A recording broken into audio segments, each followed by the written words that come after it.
Nostalgia is a commodity.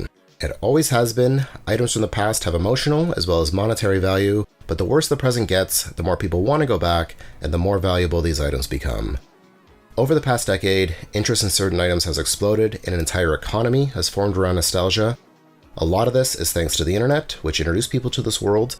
People have been buying and selling for years, but depending on your age and demographic, algorithms now feed you content that preys upon your emotions, telling you the world you grew up in no longer exists, milking your depression, your feelings around loss, aging, but it also shows you that you can buy it back. A piece of it at least, an item that might hold a memory, or better yet, how you can buy it cheap and sell it high, make a little bit of money. It's easy. Go to a thrift store or a yard sale, find some rare or valuable item, sell it, profit, repeat. That's the lie that's being sold, and today on the Videocast, we are going to be looking at how we got here, how the internet has helped package and further commodify nostalgia through retro reselling. We will be talking some history, how it works, and the different ways it exploits people, because, oh boy, does it exploit people. As always, I'm your host Brian, and this video is being produced to promote my book, The Nostalgia Economy. It's about collecting and reselling. You can read a digital copy over at patreon.com/pixportraits. We have a bunch of videos exploring the themes of the book over there as well. Dozens of other videos around nostalgia. $5 gets you access to that. It helps keep this going. There are other ways to support us. We have physical copies. Like this video, that helps out a lot. Comment, share, you know the platform. Now, this is not going to be me coming at bottom rung resellers who occasionally find stuff, flip it. I've flipped before, or the hobbyists, or the Johnny-come-latelys, because they are also being exploited even more than the people paying them, the insane prices they're asking in some ways. We have a ton of videos on the subject, but I want to start with a little bit of history on modern reselling. What we are talking about really began in the late 90s with eBay, early .com success story, e-commerce, an online auction and marketplace. Many people using the internet at the time were children of the 1970s and 80s, and a lot of the stuff that was being sold on eBay was from their past. Toys, ephemera, collectibles. How we think about modern nostalgia started with the boomers, but mass merchandise was really perfected with Gen X, and in terms of collecting, eBay changed everything. You are no longer limited to what was available locally. For those in smaller towns, you are competing with less people, but there is also less of a chance of finding something. You may have more luck in larger cities, having more people, but this also means more people are looking, the market is more saturated, and so things are harder to find. eBay made it so that regardless of where you live, you can find these nostalgic items from your past and have them delivered right to you. On the other side of the coin, it also revolutionized reselling. It made it easy to list and find items, make a safe transaction. It was trusted, and so people used it. Here is an eBay magazine from 1999, which, what a time. This really dates it that a website could get a magazine, but one of the articles details how you can make money selling online. While people can casually sell on eBay, for many sellers, it is their job. They are professional sellers. We talk a lot about buying, the reasons why people want to buy, collecting, preserving their pasts, putting memories and experiences into items, investing even, enjoyment. But today, the question is, why do people sell? Most obvious answer is to make money. Before eBay, yard sales were probably the most common ways these sorts of items sold. This video is being produced in May, yard sale season. I grew up in the 90s, and this was one of my favorite parts of summer. Reading the newspaper, circling ads, using a paper map to find where they were, driving around, following signs, seeing what people were selling, finding toys, games, great prices. Yard sales served a function. Yes, you can make a little bit of money, but it helped declutter your living space and allowed others a chance to buy something they needed at a reduced price. Thrift stores served a similar purpose. If you didn't want to be bothered selling your stuff, you could donate it to what was presented to you as a good cause to help the less fortunate, the charitable option. Thrift stores offered disadvantaged people a place to shop when maybe they couldn't afford to do so anywhere else. But the popularity of eBay brought an awareness to the general public that, hey, that stuff in your basement or your attic, well, it may be worth a lot of money. News reports covered this, a generation of resellers was born, and the eating was good. Early adopters were able to capitalize. Not everyone had gotten the message, and so thrift stores, yard sales, people were still selling stuff that was worth a lot for pennies. Video games, retro gaming, that's my thing, always has been. That's what my book's about, and it's arguably the most toxic market. I've talked about my history of collecting before, but when I really got into it, the early 2000s, you could find some amazing deals. I've always been a collector. I've sold collections for much more than I've paid, because when I was collecting, those selling didn't know. I'm not going to act like I was always savvy or that I was intentionally buying these games cheap to sell high. I bought games cheap because they were being sold cheap and because I wanted them. Things were put out at yard sales or thrift stores for $1, worth $30 or $40 then. There were major shifts in the market even then. Every 6 years or so, a new console or media format, talking about VHS, which is enjoying a resurgence now, to DVD. Old stock had to be moved fast to make room for the new. Video stores were practically giving things away. Eventually, the move away from physical media into streaming, people saw, hey, my favorite movies or shows are on Netflix, I don't need these DVDs anymore, I want a PS3, who needs a GameCube, sell it, console, 20 games, $100. The market was flooded with stuff at reasonable prices that just a decade later would shoot up in value. At the same time, social media was taking off, bringing even more people online and into the know. Communities around retro collecting were getting bigger and more sophisticated.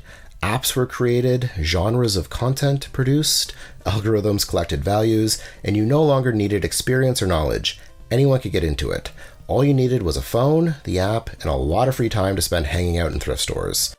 Go to any thrift store and you will see people spending hours waiting for the staff to restock and snatch up an already marked up item so they can flip it and maybe make $10, the sign of a perfectly healthy economy, totally normal society. Which brings me to my next point.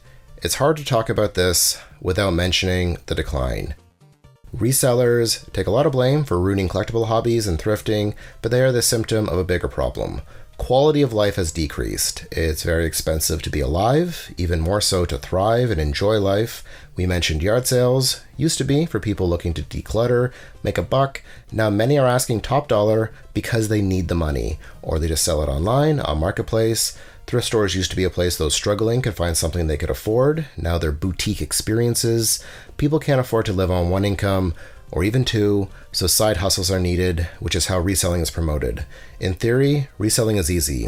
Yes, it's possible to make money, but it's also fun. I don't think there is anything inherently wrong with flipping something. It's pretty common practice in collectible hobbies to sell, even at market value. That's not what I'm talking about here.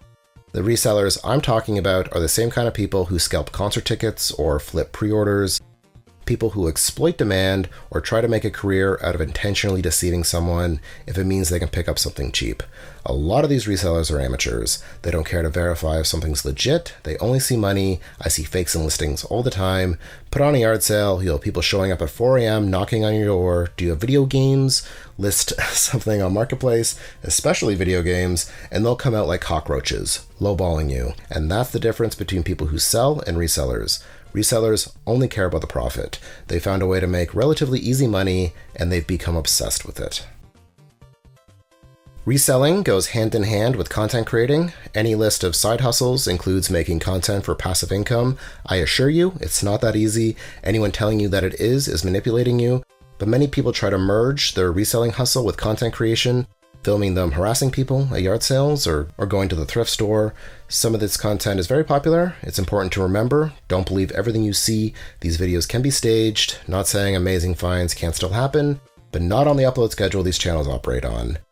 Still, it's entertaining, interesting content. I watch, I like it, and it inspires people to try it for themselves.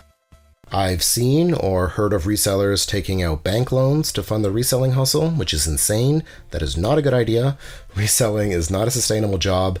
Again, this is not a new thing. Just because it popped up in your algorithm and you discovered it doesn't mean people haven't been doing it for years. They have an edge on you. Most markets are tapped.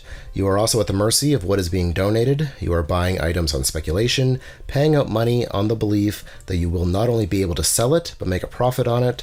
It's a gamble, and items add up.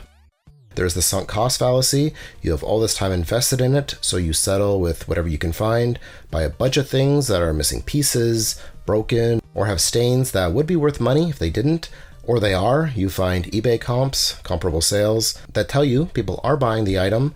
You may only be spending $30 or $40 a trip. That may be valued at double that, but that stuff is not going to sell immediately, and it's possible, even likely, that it is not going to sell at all. You can end up with a house full of stock, become overwhelmed, sell at a loss, or just say, the hell with it, and donate it back to the store where you bought it. The secret is out. Values are known. They haven't always, but the thrift stores know what they have. Resellers like to boast. They're into their thing. Maybe they made some money, so they tell the staff what they do. Inform these companies, corporations that exist, mind you, only to make money, that, hey, I'm making money, you're not. These things are worth way more than you're charging, and I'm benefiting from that. Big brain move, letting them in on the grift. So of course, these companies are now going to look the value up and charge market or more, basically kneecapping the resellers. In doing research for the book, I worked at a certain corporate thrift store, and it was a wild experience. Working at a thrift store, you're quirky, you're different, you're an individual, you're cool. This is the sell. These are the people they're looking for. Thrift stores, secondhand stores have always had a reputation for being cool, especially clothing. You can express yourself any way you like. The reality of working at thrift stores, especially corporate thrifts, is very different. They've co-opted this philosophy or vibe that they're better, doing good, but they have some very questionable business practices. Their entire model is based on donations. They pay nothing for the stock they sell.